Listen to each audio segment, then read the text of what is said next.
Bonjour.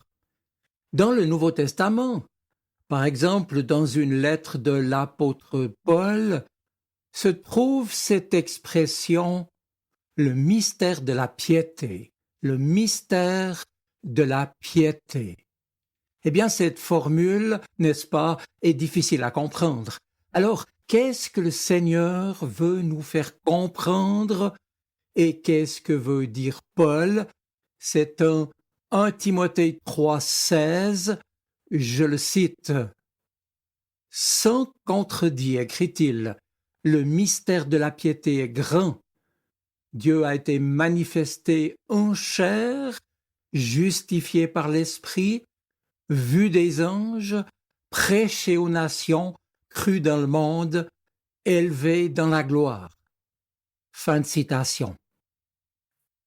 Ce passage est donc l'un des textes fondamentaux du Nouveau Testament qui exprime bien sûr la centralité de Jésus-Christ dans la révélation divine.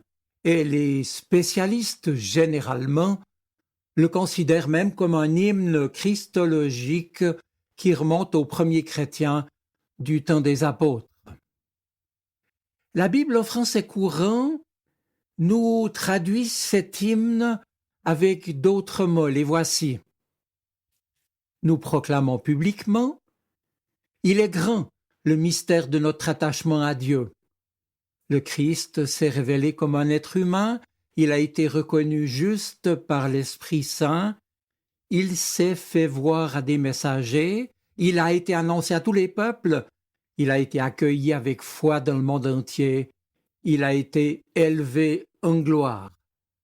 Fin de la citation de cette traduction. Eh bien voilà, le premier terme à expliquer, c'est donc celui de mystère.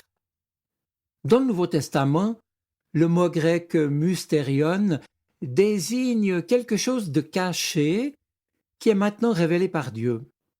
Et Paul utilise souvent ce mot pour parler du plan de salut de Dieu révélé en Christ. Par exemple, il le fait en Éphésiens 3. Le mystère du Christ est que les païens, dit-il, sont cohéritiers du salut. Ou bien au chapitre 1er des Colossiens, le mystère caché de tout temps est que le Christ est en nous l'espérance de la gloire. Ou bien encore en 1 Corinthiens 2, Paul parle du mystère de la sagesse divine, prédestinée avant les siècles pour notre gloire. Bref, mes amis, ici, dans sa première lettre à Timothée, le mystère de la piété désigne un aspect du projet éternel de Dieu qui était caché, mais qui est maintenant manifesté en Jésus-Christ. Et puis vient ce second terme à expliquer, le terme piété. Le mot grec c'est eusebeia, et ce mot signifie, oui, piété, c'est-à-dire une attitude de respect, d'adoration, d'humilité et d'obéissance envers Dieu. Et de fait, ce terme de piété apparaît fréquemment dans les épîtres dites pastorales pour décrire la vie chrétienne en conformité avec la volonté divine. Par exemple, Paul l'utilise en 1 Timothée 4. La piété, dit-il, est bénéfique pour toute chose, ayant la promesse de la vie présente et de celle à venir. Ou bien, dans sa lettre à Tite au chapitre 1er, la connaissance de la vérité est conforme à la piété. Ou encore, en 2 Pierre chapitre 1er, la puissance divine nous a donné tout ce qui contribue à la vie et à la piété.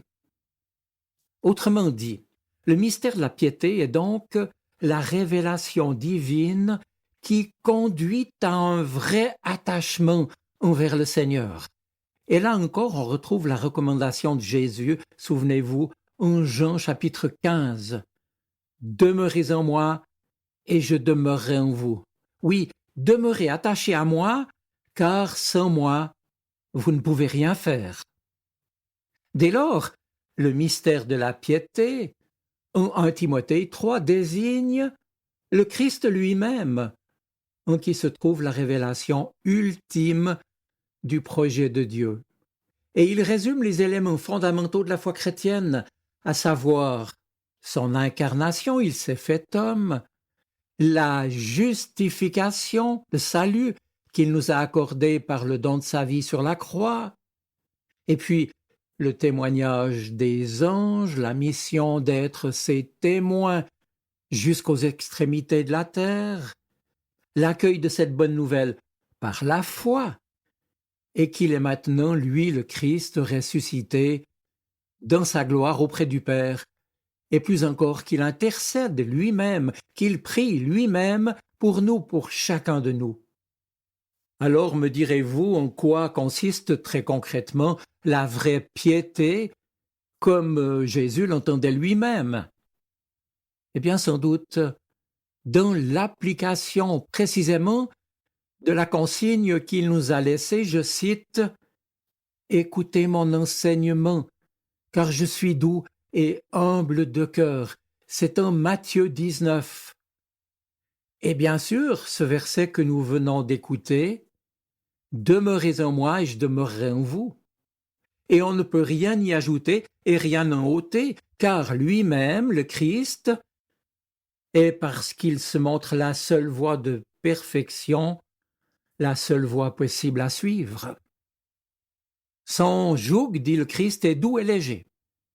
Et de fait, je l'ai dit, s'il fallait définir cette piété, cet attachement, nous pouvons dire qu'elle désigne à la fois l'attitude religieuse fondamentale qui honore notre Dieu et le prochain, et un comportement de reconnaissance du tout autre, et précisément aussi de notre prochain, comme notre vis-à-vis avec lequel nous avons à nous exercer à l'amour.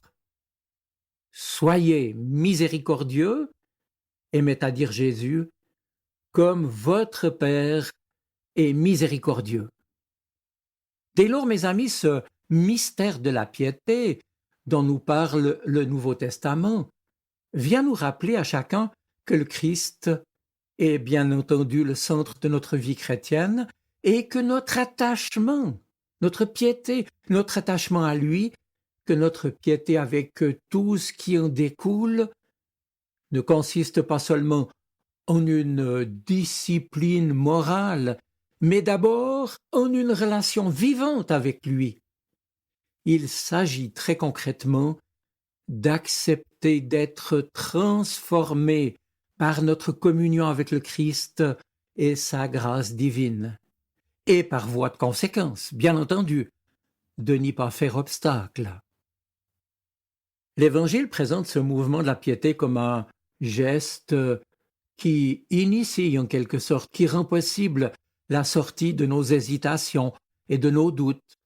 Car là où au mot hésitation, nous aurions-nous opposé le mot foi, l'Évangile ici oppose le terme piété ou attachement. Pourquoi? Parce que c'est une attitude qui nous permet sereinement d'aller de l'avant en nous attachant au Christ, en demeurant en communion avec lui, en demeurant en Christ. Alors ensemble, avec lui, par lui, pour lui, nous allons de l'avant.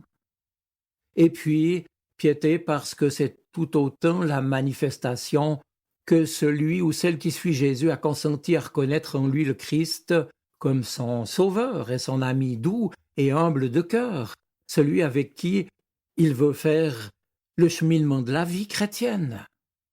Mes amis, ne craignons donc pas que nos mains se joignent devant le Seigneur, miséricordieux, fidèle, et aussi, avec humilité et miséricorde, qu'elles servent notre prochain. Car, je le crois, faire ces gestes, croiser les mains, aider les autres, nous permettent de dépasser nos difficultés à nous en remettre à Dieu pour toutes choses. Oui, il se pourrait bien que ces gestes de piété, que ces gestes, je peux le dire, décrassent ce qui nous retient de consentir à l'amitié du Christ, de répondre à l'appel de Dieu vers l'accomplissement de notre vie et de notre vocation à être des témoins de son amour, et enfin de quitter l'hésitation et le doute qui souvent s'attachent à nous. Enfin, mes amis, il se pourrait bien que ces gestes aient la vertu de nous faire sortir du mi-chemin entre le connu d'aujourd'hui et l'inconnu qui est demain, mais je le crois, qui restera toujours entre les mains de celui qui nous redit « Ne crains pas, je suis avec toi ». Je vous souhaite une bonne semaine. Soyez bénis. Amen. Sa parole résonne dans mon cœur. Elle est vivante, elle parle. Elle m'aide à choisir, m'illumine. Elle est vivante, elle est poignante, elle touche mon cœur.